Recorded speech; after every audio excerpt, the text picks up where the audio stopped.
Smilodon. 2 daggers in the mouth of a cat. 18 centimeters of curved bone, the length of a kitchen knife, sticking out past the chin. This wasn't a faster lion. This wasn't a bigger leopard. This was a different machine entirely. Built to ambush a bison, pin it with the front legs, and drive both fangs through the soft tissue of the throat. Yet, the bite force was weaker than a modern lion's. Those fangs were too fragile to bite down hard. They were spears, not jaws. The neck did the killing. La Brea pulls thousands of these cats out of California asphalt every decade. Predators that came to feed on trapped prey and sank into the tar themselves. A graveyard of the perfect ambush. Then the megafauna vanished. The bison thinned, the mammoths died out, and the daggers had nothing left to stab. Direwolf. 70 kilos of muscle and teeth, a jaw that crushed bone like a hammer through dry pasta. 20,000 years ago, packs of these animals ran down bison, horses, even young mammoths across the Americas. A single direwolf could shatter a femur. A full pack could strip a giant ground sloth in an afternoon. For 2 centuries, science called it a wolf, just a bigger version of the gray. Then DNA showed up, and the gray wolf and the direwolf had been on separate paths for nearly 6 million years. Different genus, different lineage, different animal entirely. A North American predator that copied the wolf shape without ever being one. Convergent evolution fooled paleontologists for 200 years. Then the giants vanished, and the direwolf had nowhere to scale down to. A perfect copy of the wrong design. Marsupial lion, the apex predator of Australia. Take a leopard's body, take a koala's family tree, put them together. 160 kilos of muscle and ambush. Open the mouth. Forget canines. This predator killed with its front teeth, incisors sharpened into blades. One bite, hide and bone, gone. The strongest mammal bite ever measured. Now look at the front paws. Each thumb ended in a curved claw shaped like a butcher's hook. One claw could pin a kangaroo, 2 could anchor it to a tree. Because the marsupial lion hunted from above. It climbed, it waited, it dropped. 2 meters of muscle falling from 10 meters up onto a kangaroo that never looked up. Closest living relatives? A koala, a wombat. Yes, really, a predator built from a family of leaf eaters. Then humans arrived, the megafauna fell, and the lion of Australia disappeared.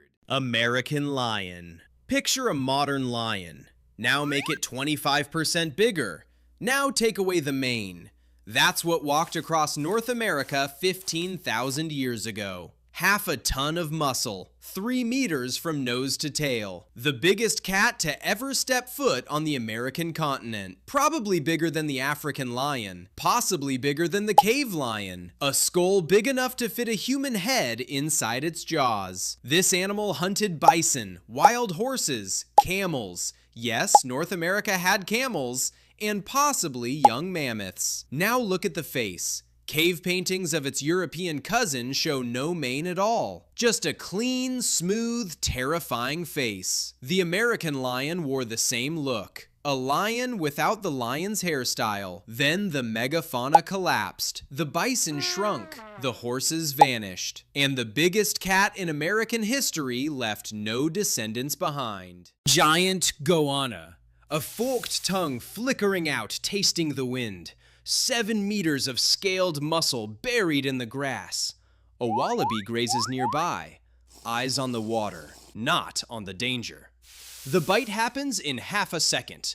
Not a kill, a cut, because this lizard was venomous. Glands in the lower jaw, the same as its modern cousin, the Komodo dragon. The wallaby runs. The goanna waits. Hours later, when the venom finally wins, the lizard walks in and finishes the meal.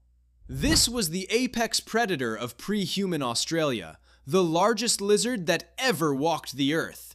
Imagine a Komodo dragon the length of a school bus, big enough to eat a diprotodon. Cave hyena. The clan moves through the dark in a single line. 15 animals, each one bigger than a wolf, jaws strong enough to crack a femur in half. A Neanderthal family sleeps at the back of the cave. The hyenas know they're there. The Neanderthals know the hyenas are coming. This was the longest war in human prehistory. 40,000 years of the same cave, the same predator, the same fight. Cave floors across Europe hold layers of bones. Neanderthal skulls chewed by hyena teeth. Hyena jaws crushed by Neanderthal hands. Same cave, different decade, different winner. For most of the Ice Age, the hyena was winning. Then the climate shifted. The forests grew back, the mammoths and horses thinned, the bones stopped piling up, and the hyenas of Europe quietly disappeared from caves they had ruled for 40,000 years. Scimitar Cat. A herd of mammoths crosses the open plain, mothers in the center, calves at the edges, and the scimitar cats are watching. Long-legged, built for sprints, not ambush. Fangs shorter than a Smilodon's, serrated like steak knives, curved like scimitars. Built for slicing, not stabbing. The pack moves like a wolf pack, splits the herd, cuts off a calf, and drags it hundreds of meters back to the den. A cave in Texas called Friesenhahn holds the remains of more than 30 mammoth calves, all killed by scimitar cats.